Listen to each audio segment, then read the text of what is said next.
What's going on, everyone? Welcome to the Sunday edition of the Pandemic Update for Sunday, May 14th, 2023. Mother's Day. Happy Mother's Day to all the mothers who watch this channel. Thank you for watching the channel and thank you for doing what you do. Wasn't certain if I was going to have a pandemic update today or not.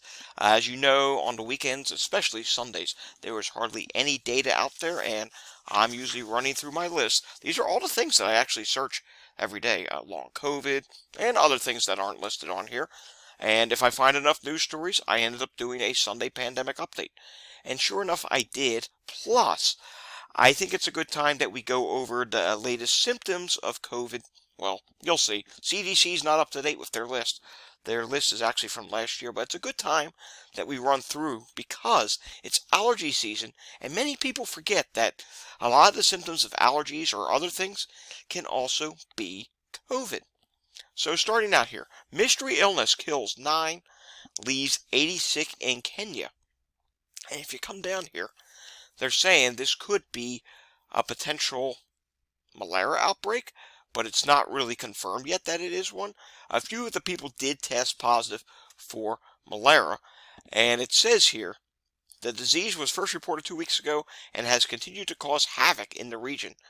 Urgent virology tests and mass screening of residents have been called for by the chief to establish the exact cause of deaths. And here's the symptoms. Symptoms exhibited by most of the affected persons include flu-like symptoms, yellow eyes, and severe headaches. However, the latest victim who died at Craig Health Care Center exhibited flu-like symptoms, swollen spleen, severe headaches, and yellowish eyes, which is similar to Kala-Azar. Never heard of that disease before, but apparently it's another one out there. As you know, there are thousands of different diseases in this world.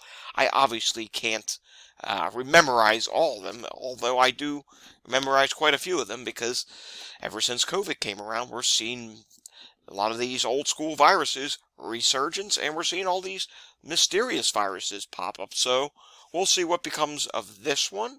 Moving on to our next story, and this has to do with long COVID. We're going to see a couple long COVID stories today. This next one is 3 years into the pandemic. Vermonters are still getting and struggling with long COVID. This is the VT Digger. And in this story, it says, let's just read some of it, shall we? For Melissa West, it was a racing heart and numbness in her shins. For Yelan Roy and Matthew Lefuller, an extreme shortness of breath and unrelenting fatigue. For Mel, frequent and intense migraine headaches. These are symptoms that we talk about quite often that do exist with long COVID, and I have said several times there is not enough being done for long COVID, because you have to understand, current infections, while they're low, we're missing a ton. So we have the people who test positive, then we have all the cases that we miss. So let's just say, I'm just throwing a number out there. Let's say the real number of cases is still about 75 to 100,000 a day. I don't know that it's actually that high. It could be. I mean, we do miss a lot of cases. So let's just say out of that, 25% test positive for long COVID. Well, out of 100,000, you're talking about 25,000 people every day contracting long COVID. That's a lot of people. And that's a lot of people that we need to attend to. We need to get to the bottom of just why it happens and what causes it to be more severe in some people. There's a lot of studies, but let's be honest here. I'll be very honest with you. A lot of the studies that I've seen so far are minimizing studies. Look who's funding some of these studies. Big corporate America is funding some of these studies, and they are altering the data. We saw what happened in Florida with the vaccine data. They altered it big time. And because of that, we're not getting true answers. We need independent parties to come in and study this, come up with treatments. It's time. Long COVID needs more attention. All right, moving on to our next story. Fresh pandemic fears as virologists discover bird flu spreads efficiently in ferrets, sparking warning that the strain could be 100 times worse than COVID if it ever jumps to humans. And A part of that is true because, as you know, with H5N1 in humans, it has a much, much higher death rate in humans. Mind you, there have not been many human cases, but the ones that we've seen so far have been at a high death rate. So that's relatively concerning, and we already know that it can spread effectively in rats as well. Moving on to our next story. Forget hard mode. You can now play these video games on long COVID mode to experience what patients do. Yeah, this is, if you ask me, this is absurd. Did you ever want to envision what it's like to be a long COVID patient? Yeah, the WHO is developing something like this. I don't want to read the whole story because quite frankly, it really disappoints me. They're going to make a game about long COVID. Long COVID is not a game. Long COVID is a long-term illness that needs to be dealt with. It's not a game that, ooh, want to know what it's like to get long COVID? Play this game and you'll find out. That's an insult to all the people who have long COVID. It's utterly ridiculous. And finally, one last story on long COVID, this being from CNN.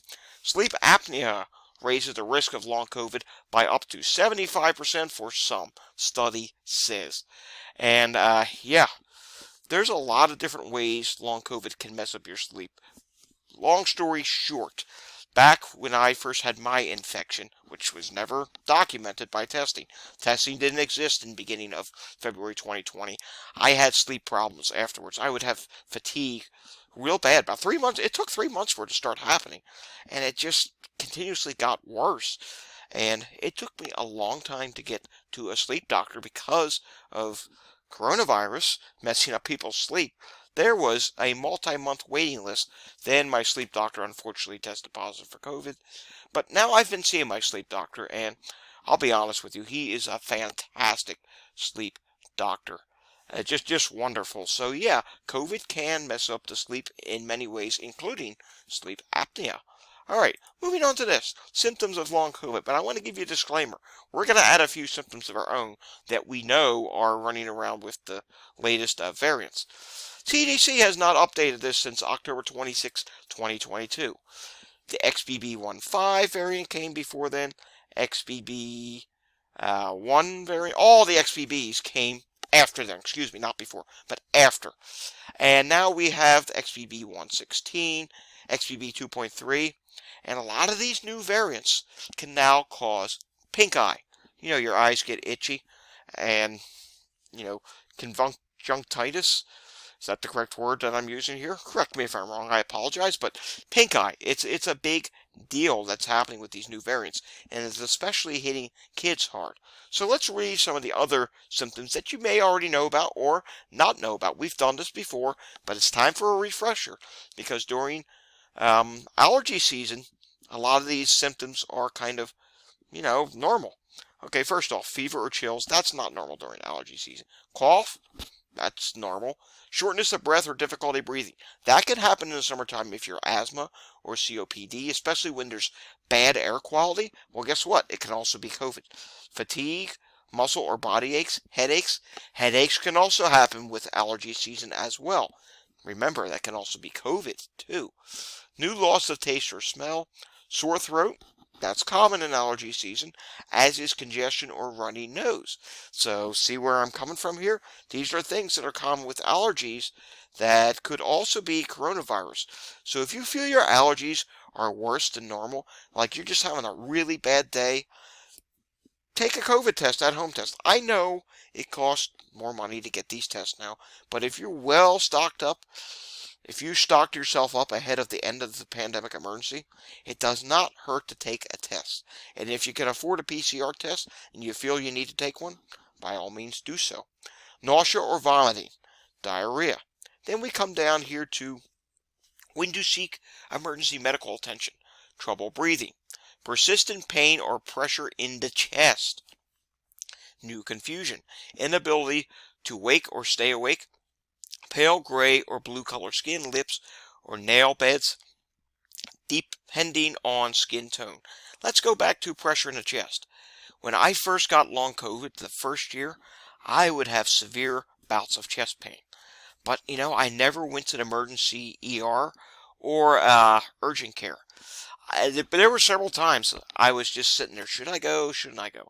I didn't. I got through with it. To this date, I still don't know what caused it because it was before I switched doctors, and I ended up having a doctor that the first doctor was they didn't want anything to do with long COVID. They didn't think COVID existed here in the East Coast in March of 2020. They said, oh, that didn't start coming till later. I said, what?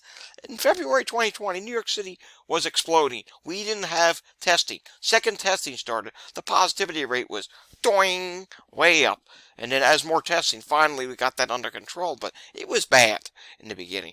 So yeah, another issue is a lot of people don't know the difference between flu and COVID. Now, flu numbers are low right now, but it's easy to get mixed up. Sometimes people think they have COVID, and it does end up being the flu, or other way around. More times than not, they think they have the flu, and it ends up being COVID. So don't go around just thinking, oh, it's just a cold or flu. No, it's not. It could really be COVID. All right, wastewater. As you know, we did a wastewater update earlier, so we can skip over that. Coming over here to this from Hubbub World Data, and it says here in their weekly forecast, Cincinnati, Dayton, Columbus, Cleveland are all experiencing an elevated local prevalence. Dayton especially is experiencing a mini surge, and you can see that here on the map, as is Cincinnati. And they also tweeted something else. Illinois, Chicago, Bloomington, Rockford have increasing local prevalence of XBB 116. It's driving a new surge. And their index is up to 20, which is purple. That's concerning. So Illinois is starting to get into the concerning levels. Anything else here? And thank you so much, Hubbub Data, for doing this. It's fantastic. Things to keep an eye on this week. We need to see if New Jersey hospitalizations continue their slow and steady rise. They could. Because if you saw our wastewater update, if you didn't see it, it's the video just before this. New York City, some sites are starting to rise for wastewater. So we're going to be watching North Jersey, and we're going to be watching New York State this week. We ended last week with New York State. Let's move over to New York State. Well, we will in a second. We ended last week with New York State being slightly higher. All right, Philadelphia ambulance calls. Thank the Lord. They were down yesterday. They're still elevated. 740 still high, but it's not 840 some calls. That was bad. So hopefully whatever was causing a surge here in Philadelphia, it starts trending down. But I can tell you this much.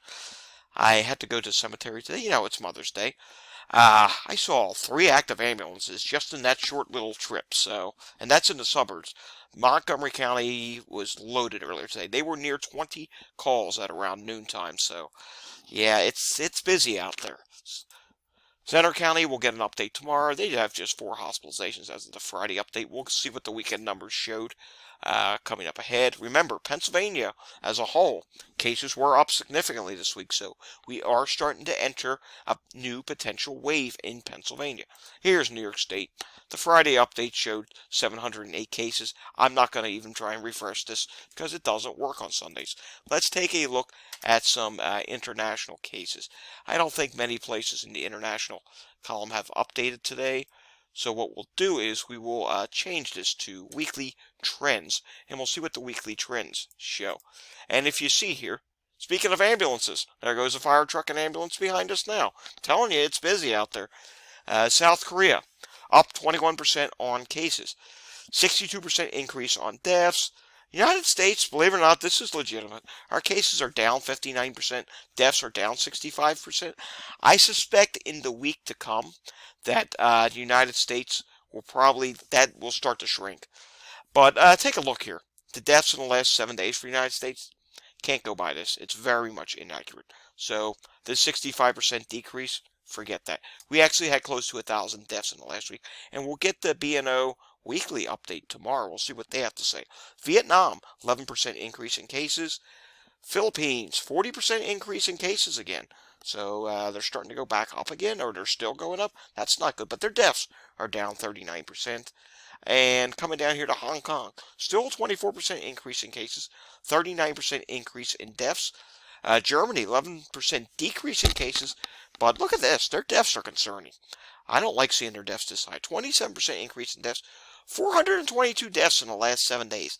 That's a lot of deaths still in Germany, considering they're a much, much smaller country than the United States. Wow, so per capita, that's like the United States doing 2,000, 2,500 deaths in a week. What is going on there? Not good. We're going to have to investigate on that. coming up this week. Alrighty, folks, that does it for the Sunday edition of the Pandemic Update. Got to do a couple things before I see you again next time. Test negative, stay safe. If you like this video, give it a thumbs up. If you want to see more of my content on my channel, you really enjoy this, give me a subscribe down below. I'll see you all again next time. Have a great afternoon, everyone. Take care.